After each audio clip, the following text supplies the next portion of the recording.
Ayan guys, kukuha tayo ng gabi. Wala na siya dahon guys, oh. Kaya magluluto tayo guys ng dahon. Malaki ito ang laman niya guys, oh. Ayan. Kukuha tayo guys ng gulay at mag-uutan tayo. Pwede rin natin gataan. Kahit anong klase luto, pwede siya. Magluluto tayo.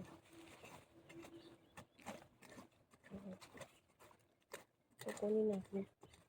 Sobrang init.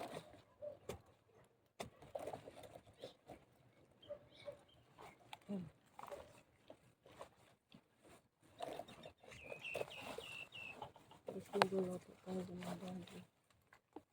Ayan na guys, oh. Gabi. Laki ng gabi. Ayan guys, oh. Malalaki na rin yung mga papaya.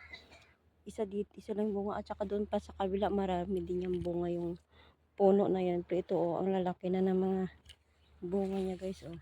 Ayan. Oh, ito yung mga talong ko. Maliliit na lang yung mga bunga. Kasi sobrang medyo tagal na siya na ilang buwan na. So, papalitan ko naman ito pag yung lumaki na yung hinunol ko doon. Pinunla ko na mga buto ng talong. Kaya tapos ipapalit ko dito. Yan po ay mga bago kong pananim, okra, sitaw at mga alugbati. Yan, malalaki na yung mga okra ko na mamulaklak na po yan. Ang mga okra ko ganyan lang kataas. Yung mga sitaw ko, mga bago, gumagapang na yan pataas. Ayan po, yan ito yung mga bago kong pananim. Tataba ng alugbati ko. Ang tataba ng mga alugbati.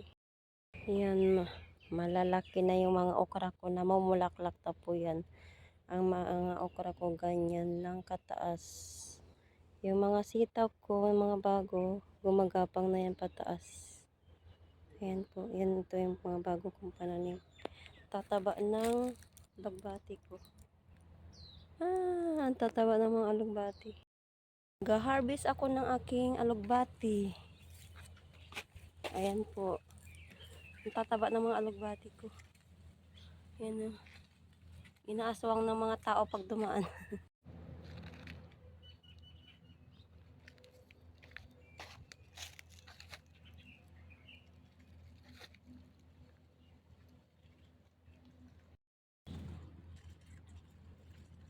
Guys.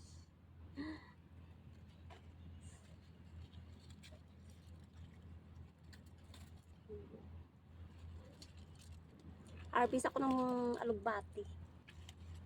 Ang tataba ng mga alugbati ko dito. Pag dumadaan yung mga tao, inaaswang. Sinasabi, ang tataba naman. Mga aswang sa mga tanim ko. Sasabihin, ang tataba naman. Naaswang nila yung alugbati ko dito araw-araw. Ito dumaan. Kasi daw ang tataba. Ayan na. Hinarbis ko na. Para wala na sila aswangin.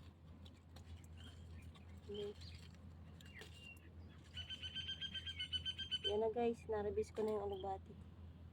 Para wala na sila aswangin. Pag dumadaan sila, lagi nila napapansin. Ayan guys, oh. Yay! Alugbati! Yan, ang tataba ng mga alugbati ko. Ang tataba. Ayan na yung alugbati ko. Hinarbis ko lang dito sa kapiraso lang. At saka sa doon. Pero ang sobrang dami, oh, ang tataba niya. Fresh na fresh from my garden. Ay yung mga bagong pananim ko. Mga sitaw at saka okra. Ayun yung mga sitaw ko pauna. Diyan ko yan sila pasabitin. Yan yung mga sitaw ko. Yan, mga bagong pananim. Namumunga na ito yung okra ko eh. Ayan guys. Oh. May bunga na, di ba? Sobrang baba lang yan pero may mga bunga na yan. Mabilis lang yan.